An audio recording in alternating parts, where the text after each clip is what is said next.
Hello and welcome back to part 3. We are going to go into the menus at the top. So we're going to take this rather slowly. Continuing with our settings theme, you'll notice that there is a cog or a gear over here that's slightly different. When we go into this is where you can change the class details. So the students can't see that and they can't change the class details. Your class code, you can change this and reset it. Because sometimes you want to post this out just for a very short period of time, and maybe you want to post this out to a hashtag or something like that where you want it time limited for say 15 minutes or something like that, and then you're able to reset it. When you reset it, you'll see that this code will change and you'll get a different randomized set of characters. What's quite nice as well is if you've got younger students, what I quite like is when you're in here as a student, everything is public. So the whole posts and all the additions that students add in here, they are all seen by all students. So there's no private messaging in here, which is something that I quite like. So you can turn this on and off within your streams, and this is granular again per this class. So we're in this class in this 2Tech session, and then you've got standard marking systems, and then we're going to go into, you can mark by category. So that's pretty much everything on the tin. It says what it does what it says it does. So I'm going to go and see this public message from Joshua. Over here we have classwork, which is what we're going to go into right now, and then we're going to go and see people and marks a little bit later on. Inside here we can go and make different parts and pieces of classwork. They are in different styles and types. If you have a Google Classroom set up, a Google calendar, if you have Gmail in your school, then this is quite handy. We don't, we have Outlook for our email client. And then this is quite handy too. We're going to come to this later on, particularly for mobile devices. So we're going to go and make an assignment. You can see that we have quiz assignments, we have questions, materials, we can reuse a post. If you teach multiple classes across multiple year groups, like I do, I have 4 classes per year group.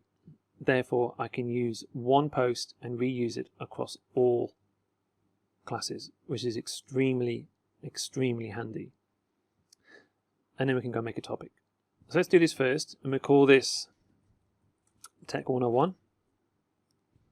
So this is my topic now, and then we can group this by topic, and we'll see this in here in our classwork for our students. So I'm going to go and make an assignment real quick. When we come to make an assignment, you can see there are other options in here, and we can go and add attachments with the paperclip. We can go and add stuff from Google Drive. We can go and add links, files from our computer. So this is the usual method. And you'll see a standard box, which is what Google uses pretty much all the time. Inside there, we can go and add files from our Google Drive. I can go and add things from my shared drives and things that are starred. So if I go into my starred, generally I've got spreadsheets or something like this in here. So I'm going to go and add a picture. I'll go and add this slideshow. When we're going to add a slideshow or any document, the great thing about this is that you have control over what the students actually see. Students can view the file, so they just have that option, which is one of the sharing options in any Google Doc. Students can edit the file, which if you've got a small amount of students in one single doc, then that's fine, but if you have whole classes, sometimes that's not the most ideal. And this is the one that I generally use pretty much at least 80% of the time. So I'm going to make one for each student. I'm going to do my points, so I can make it unmarked if I want to make it unmarked. And then if I've got groups of students in here and I only want, say, 12 of them out of the 24, then I can do that because they're working in pairs. Due dates, I can set this for tomorrow. And then one of the nice things is that in secondary, the teachers were asking not so long ago about how we could close this off at a particular time. So you can put this up at 1600, tomorrow afternoon. Topic, which is one we've just made, which is 101, and then we can go and add rubrics if we have rubrics set up. So I'm going to go and put a title in here. I'm going to put Tech 101, instructions, read the front slide, and that's what students will see in their classwork. So I'm going to go and assign that because we have a general understanding of what these things are. I can add a video, etc., etc. And then I'm going to go and assign that to my students. So I'll set the assignment and send it off. Before I do this, the menu to the side of the button allows me to assign it, schedule it for a later date, save the draft and discard the draft. So I'm going to assign this, and then it will pop over here in Joshua's classwork because he's the only student in my class. So once I assign this and it sends over this for each student, it will populate into their Google Classroom Drive folder, which we'll show you in a second.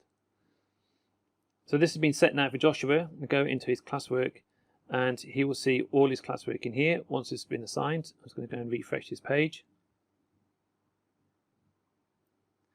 And there's Tech 101 as a topic.